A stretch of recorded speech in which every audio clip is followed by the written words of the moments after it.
Hello, I'm Commissioner Peggy Chaudhry for District 1. I'm out here today in Fire Station 42, showing you how your tax dollars are hard at work keeping all of us safe.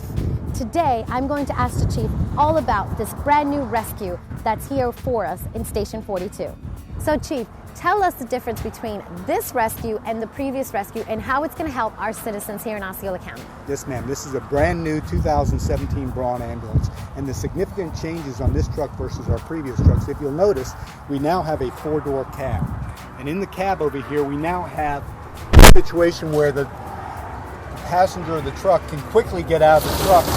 All his gear will be stored in this compartment here, so he can get dressed out much more quickly in his bunker gear and be ready to go inside the structure. This is a change from our previous configuration where he had to go back in the back of the truck and get his gear. Making it much faster get to rescues. The turnout time for him to get out is much quicker. Okay, perfect. So that's one of the significant changes. On the other side of the truck is a seat where a family member can now ride in safely in the cab of the truck rather than having to be in the back of the ambulance with the paramedic as they're treating their family member. We can secure them in a passenger seat behind the driver on the other side of the truck. That's great.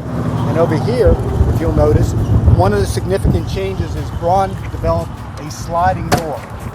Cool. So rather than the door opening into traffic and possibly getting hit by a vehicle, the door slides to the side and our paramedics and patients can have access without this door sticking into the roadway. A significant safety feature that they incorporate into the truck. That's much more efficient. Yes. Yes. Inside the patient compartment, it's a little bit larger, a little bit more room for the paramedics to operate on it and work on the patient inside the truck.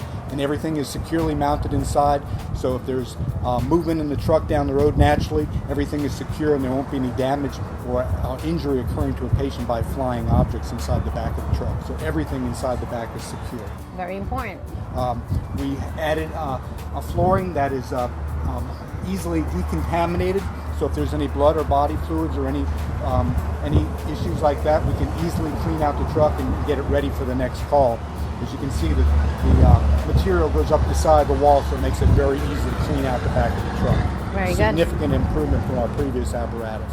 Yes. This is the mounting bracket for the stretcher, so it slides right into the center so that it can be people at 3 points of access to the patient. You have somebody at the head of the patient working their airway, somebody over here doing CPR, and a person over here working to monitor the live pack defibrillator that would be mounted in here again securely, so they can take care of the patient and you have all access around the patient. So moving this bracket to the center makes it much more efficient operation for the paramedics in the back of the truck treating the patient.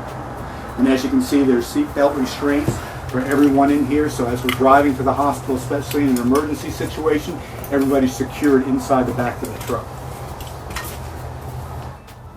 And if they have to do CPR, like while they're driving? Yes. Well, we have a new advance also that's going on all our apparatus. We have a Lucas 2 device, which is a mechanical CPR device. Oh. So this person can put the mechanical compression on the person, and we have a mechanical device that will do compressions for us until such time that we switch from manual person CPR to the machine-based CPR. But that's something that we have, another advance we have in our department.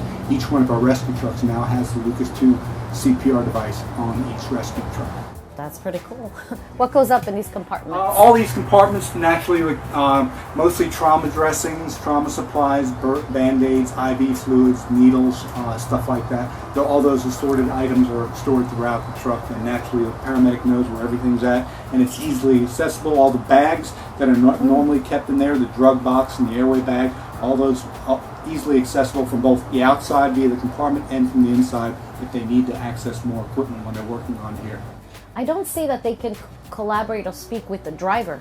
They have a radio system here, and up there is a headset system. So the paramedic, the lead person in charge of patient care, will have a headset that he'll put on, and he can talk directly to the person driving the truck. Looks good. And all that equipment, is it anything new there that's more specific? No, this is all basically a carryover from the previous technology, a suction device, oxygen and suction devices, the radio system that we communicate directly to the hospital with. All that basically carries over from previous trucks. So Commissioner, over here you can see that we have that seat that we were talking about. Yes. And so now we can safely have a family member ride into the hospital rather than having to be in the back of the truck and being involved in the patient care area. They can be securely secured back here in the back of the truck and drive safely to the hospital with the family. So they no longer are in the back Yes, and kind of in the way of the... In the way and not quite as safe as being secured in this seat up here. Okay. So yeah, a lot safer and a lot better environment for the family member that accompanies us to the hospital. It does look best. Yeah. So those are basically the improvements on this piece of apparatus, and as you well know, the Commission has supported the purchase of these trucks going forward. We're replacing our existing fleet, about 2 trucks per year.